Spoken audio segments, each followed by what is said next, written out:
As empaths, we tend to sense things that other people don't. And because we feel so different to other people, as most of the population are not empaths and are not highly sensitive, it makes us want to explain ourselves to others.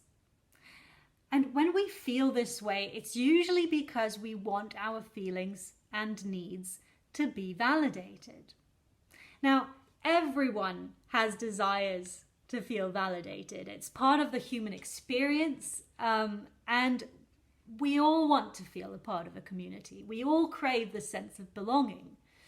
But sadly, too many empaths seek that in the wrong places. Now, in a Q&A last week, one of you asked me, how do you regulate situations when you have premonitions, good or bad, about people? Now, in answering this question, I would like to share a story with you, which is the story of one of my past clients. He first came to me not knowing how to manage his powerful premonitions.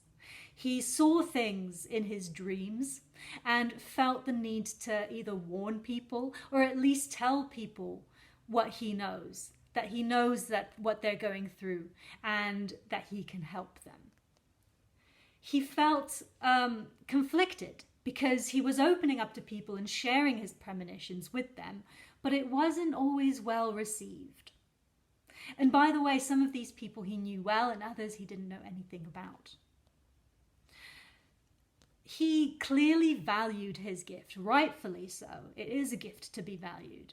And he felt this need to help others, like so many empaths out there, with these messages that he felt he was receiving from the universe. These visions are messages that we're receiving, right?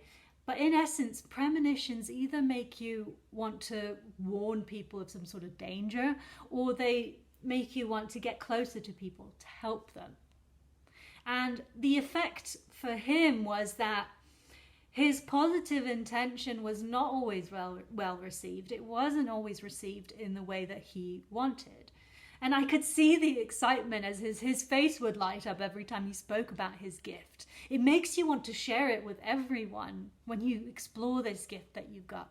But given that most people will not relate to this experience, many do get scared away, or they feel like their inner world is being invaded when they're simply not ready to share it. So it's important to be careful who you share these experiences with and how quickly you jump into it. Some of the lessons that he learned through our sessions is the importance of building trust in people. When we jump right into telling someone about their deep inner world, when we jump in far too quickly, then they'll often put up barriers because they're not ready to share it. But when you first build trust in them and allow them to open themselves up to you first, then that in turn allows you to share a little bit more about yourself and your gift. Relationships of any kind are built on trust. People will open up to you if you show them that you're open to listening. And people, at the end of the day, only want to feel heard. But we need to allow them to approach us first. So these learnings for this client began to shift the way that he approached his relationships with both people that he knew and people that were only just entering his life. And as empaths, we tend to care so much about helping others, but most empaths lack the skills of understanding how to help others in the most efficient way. So this concept of building trust in others first applies to both, right? Positive and negative premonitions. So for example, if you're sensing that someone is in some sort of danger, build the trust first so that they can consider that what you're telling them could be a possibility.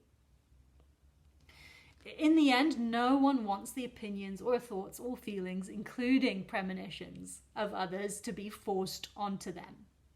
And people will only take action if they're ready to. And some people will just not be ready. So the truth of the matter is that our empathic abilities, our premonitions, our gift is not a free pass to try and take control of other people's lives and save them. It is not our responsibility to save anyone. We are human beings, just like anyone else, who are meant to build relationships with people first. And if your struggle is that you don't want your gift to be put to waste, then find the right environment to use it in. But first, develop the right tools. If your visions are powerful and feel unmanageable, then there are courses for mediums to learn how to manage the gift. So learn the tools to use your gift in the right way. And that's actually exactly why I became a coach myself, because I always had conversations with people to help them. And often they would come to me because they felt understood by me. So I wanted to learn how to help them in a more efficient way. And I also realized that forcing my help on people was not right. I was doing that for far too long without success, and it simply wasn't right. So I just want to leave you on this final point, which is everyone wants to feel understood and supported. And feeling understood is not imposing. It isn't someone talking at you. Okay? It involves listening and then sharing your thoughts or visions when appropriate. Okay? We are human beings that need to connect to others and build these relationships first. It's not our job to impose what we have to offer. It's only our job to offer it if it is welcomed. Okay? And listen, I am a coach who does work and specialize with empaths. So if this is something you're experiencing, please do reach out to me with any questions or ask me for details on my programs, which will help you through this. Take care, guys. Have a great week.